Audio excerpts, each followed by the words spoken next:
आधा हिंदुस्तान मानसून की मार से त्रस्त है। पहाड़ दरक रहे हैं,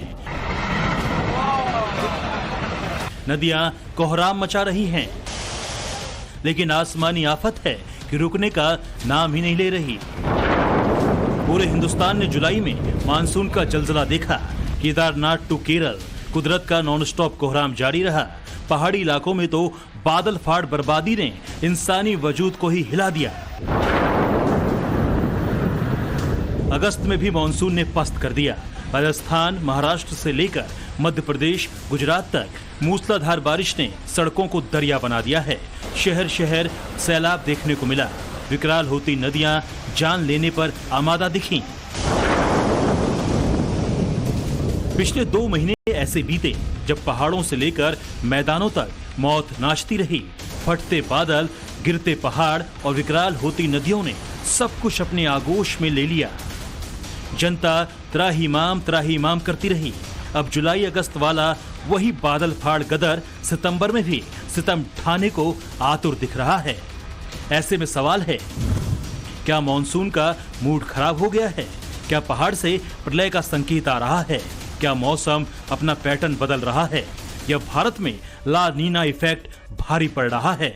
जब जब मौसम अपनी चाल बदलता है, जब जब क्लाइमेट चेंज होता है, तब तब अल नीनो और ला नीना को जिम्मेदार बताया जाने लगता है। दुनिया भर में पिछले कुछ सालों से आ रही प्राकृतिक आपदाओं, बाढ़, बारिश, तूफान से लेकर सूखे और अकाल के लिए अल नीनो और ला नीना को ही जिम्मेदार बताया जा रहा है।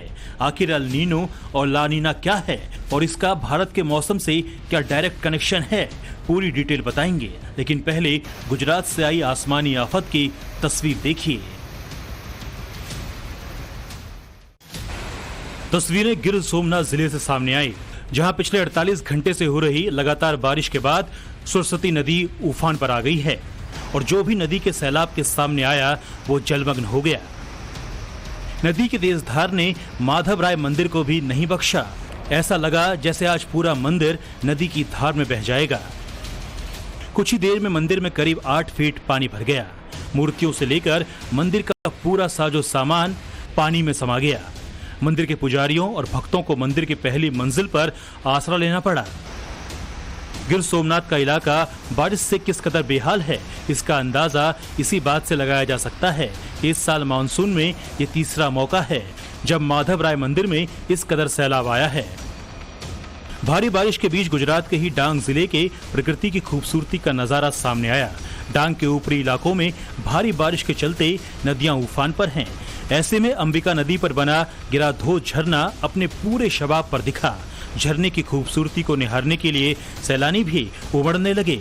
इसके बाद प्रशासन को झरने के करीब न जाने की अपील तक करनी पड़ी, क्योंकि प्रकृति की यही खूबसूरती कब आफत बन जाए कहा नहीं जा सकता।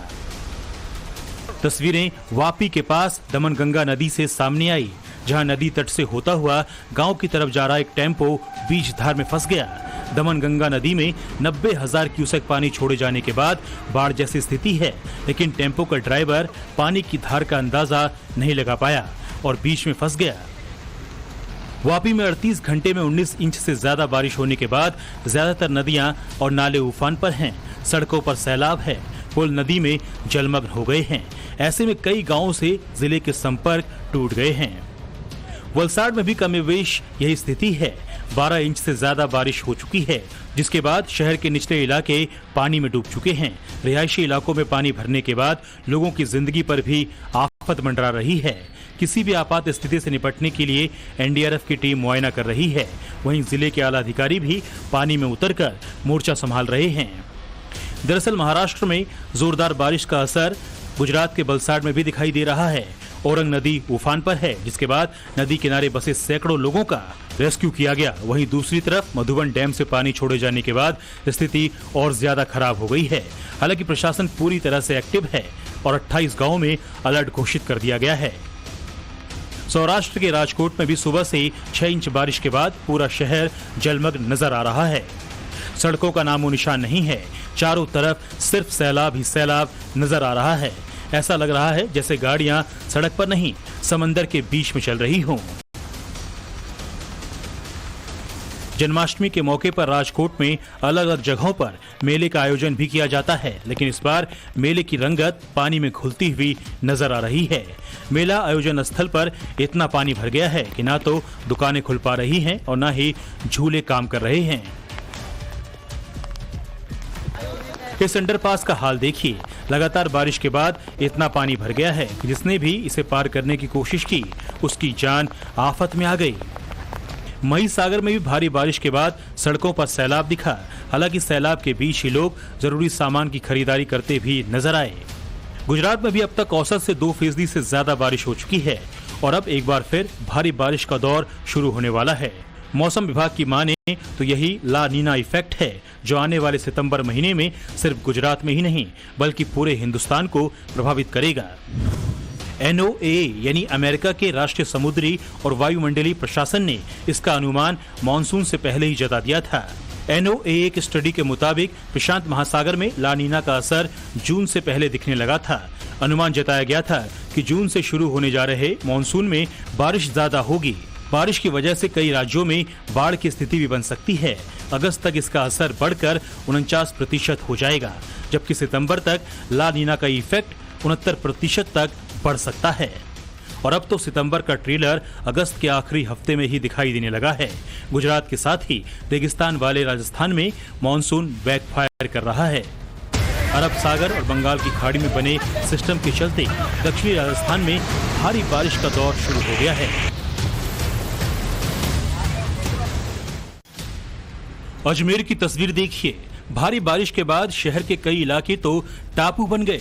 कई जगहों पर तो इतना पानी भर गया है कि लोग घरों में कैद हैं। जनजीवन पूरी तरह से प्रभावित हो गया है। ब्यावर डुंगरी में मुक्ति धाम के पास पुलिया पर आए तेज बहाव में एक महिला बह गई। गनीमत रही कि मौके पर लोग मौजूद थे जिन्होंने रस्सी की मदद से महिला की जान बचाई। बारिश ने पूरे शहर को जलमग्न कर दिया है। जगह जगह सड़कों चौराहों पर तेज रफ्तार से पानी में उफान दिखाई पड़ा। बाहरी इलाकों और निचली बस्तियों में गलियों और घरों में पानी घुस गया। अजमेर में करीब 60 मिलीमीटर बरसात दर्ज की गई है, जिसके बाद चारों तरफ सिर्फ पानी ही पानी नजर आ रहा है। अजमेर में भारी बारिश होने के बाद फायर सागर झील ओवरफ्लो हो रही है। बताया जा रहा है कि फायर सागर झील की क्षमता करीब 30 फीट है, लेकिन भारी बारिश की वजह से झील में 6 इंच पानी बढ़ गया है। सवाई माधोपुर में भी 2 दिन से लगातार बारिश हो रही है, जिसके बाद चंबल सहित बनास, गलवा और मोरर नदी उफान पर है। दर्जनों गांवों का जिला मुख्यालय से संपर्क टूट चुका है, जिसके बाद प्रशासन भी अलर्ट मोड पर है और बाढ़ में फंसे हुए लोगों तक पहुंचने की कोशिश की जा रही है। मध्य प्रदेश के गुना की तस्वीर देखिए। घोड़ा पछाड़ नदी में उफान आने के बाद 9 लोग तेज धार के बीच फंस गए। घटना की सूचना मिलने पर आला अधिकारी और SDRF की टीम मौके पर पहुंची, जिसके बाद सभी को रेस्क्यू किया जा सका। MP के ही मेहर से हादसे की एक और तस्वीर सामने आई, जहां उफनती नदी को पार करते वक्त बाइक सवार बहने लगा, जिनको मौके पर मौजूद लोगों ने ह्यूमन चेन बनाकर बचा लिया। गुजरात, राजस्थान और मध्य प्रदेश जैसा हाल बिहार के कुछ जिलों का भी है।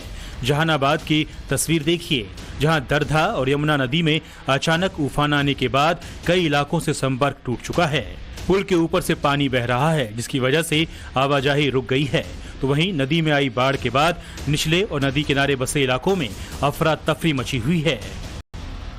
नालंदा में तो पंचाने नदी पर बना हुआ बांध टूट जाने के चलते लोगों की जान आफत में है। कई गांवों में बाढ़ का खतरा मंडरा रहा है, जिसके बाद जिले के आला अधिकारियों ने मोर्चा संभाल लिया है और बाढ़ से निपटने के उपाय किए जा रहे हैं। यूपी के गोंडा की तस्वीर देखिए, जहां गंगा नदी में उफान आने के बाद कई गांव बाढ़ की चपेट में है। घरों में पानी भरा हुआ है और खेत खलियान डूब चुके हैं। महाराष्ट्र के नासिक में भी भारी बारिश के बाद गोदावरी नदी खतरे के निशान के ऊपर बह रही है। 3 दिनों से हो रही बारिश के बाद नदी के घाट और मंदिर डूब चुके हैं, जबकि पानी अब शहर की सड़कों तक पहुंचने लगा है। मैदान पर नदियां उफान पर हैं, तो पहाड़ों पर भी हाल बेहद बुरे हैं। हिमाचल प्रदेश के लाहौल स्पीति में चिंचोंग पुल बीच से टूटकर गिर गया। इस दौरान उसके ऊपर से एक ट्रक गुजर रहा था, जो बीच में ही फंस गया। वो तो ड्राइवर की किस्मत अच्छी थी कि ट्रक नदी में नहीं गिरा। पूर्वोत्तर राज्य मणिपुर में बाढ़ के बाद हालात देखिए। थौबल के खंगाबोक गांव और आसपास के इलाके पूरी तरह से डूबे हुए हैं। सैकड़ों लोगों को रिलीफ कैंप तक पहुंचाया गया है, लेकिन मौसम विभाग की माने तो मणिपुर ही नहीं, पूरे पूर्वोत्तर भारत में स्थिति जल्द सामान्य होती नहीं दिख रही है। ब्यूरो रिपोर्ट, टाइम्स नाउ, नव भारत।